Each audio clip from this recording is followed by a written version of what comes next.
بسم الله الرحمن الرحيم. Üç nerse var.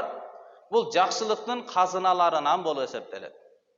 Биринчиси ooruну жашыруу. Oorup қалған болса арыздана бербөө. Экинчиси садақаны жашыруу. Үчүнчүсү башка келген түйшүк мусибатты жашыруу.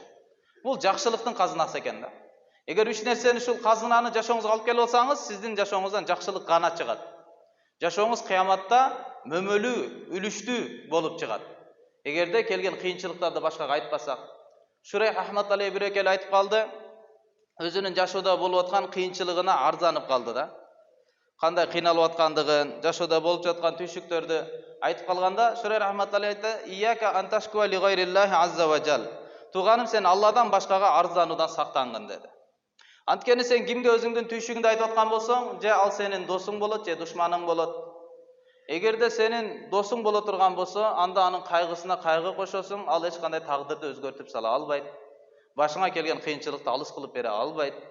Эгерде сенин арзанып жаткан, сени угуп жаткан адам душман боло турган болсо сага, анда бетинде отурганда сага көңүл айтымыш болуп, кеткениңден кийин рас болуптур, мындан дагы жаманын көрмөксүң деп кайра сенин аркаңан сүйлөнөт.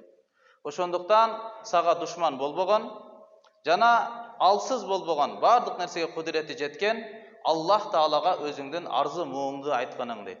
Кандай өзүңдүн жашоодо кыйынчылык болсо, Аллага кайрылгын.